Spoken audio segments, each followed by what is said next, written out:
যে মেধা পরিশ্রম দিয়ে পাশ করে তার নাম্বারটা যাতে বিদ্যমান থাকে এবং ওটাই বহাল থাকবে, সেই ভিত্তিতে প্রমোশনও যাতে দেওয়া হয়, এটা হচ্ছে আমাদের মূল বক্তব্য। আর কিছুই না। কেউ পরীক্ষা দিয়ে মার্কস পেলো আর কেউ পরীক্ষা না দিয়ে পাইলো, এটা যেন বৈষম্যটা নিরসন করা।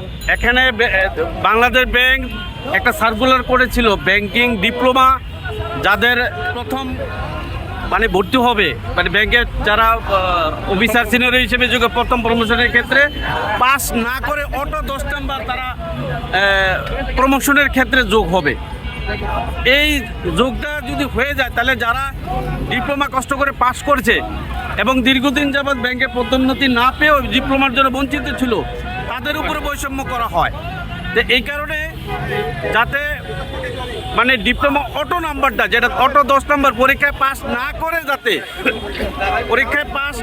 যাতে এটা বাতিল করা হয়, সেই জন্য হচ্ছে মানববন্ধন। অর্থাৎ ন্যায্যতা যাতে বাংলাদেশ ব্যাংক বিবেচনা করে, যে পাস করবে না তাকে একরকম, আবার যে পাস করবে তাকে একরকম, এটা হইতে পারে না। বসুন্ধরা টিস্যু, অশুদ্ধতার বিরুদ্ধে এক বিন্দুও ছাড় নয়। যে মেধা পরিশ্রম দিয়ে পাশ করে তার নাম্বারটা যাতে বিদ্যমান থাকে এবং ওটাই বহাল থাকবে, সেই ভিত্তিতে প্রমোশনও যাতে দেওয়া হয়, এটা হচ্ছে আমাদের মূল বক্তব্য। আর কিছুই না। যে কেউ পরীক্ষা দিয়ে মার্কস পেলো আর কেউ পরীক্ষা না দিয়ে পাইলো, এটা যেন বৈষম্যটা নিরসন করা, এটাই মূল কথা। আর কি দাবি আছে আপনাদের? আমাদের মূল দাবি এটাই যে কেউ পরীক্ষা না দিয়া কিভাবে মানে পরীক্ষার মার্কস পায়, সনদ পায়, এটা একটা মৌখিক সনদের মতো। কারণ 10 মার্কস আপনি পরীক্ষা না দিয়ে অটো পাস, আর কেউ পরীক্ষা দিয়ে পাচ্ছে, একবারও হোক আর দুইবার হোক, আমার কথা হলো এটা কেন পাবে, এটাই মূল বৈষম্য।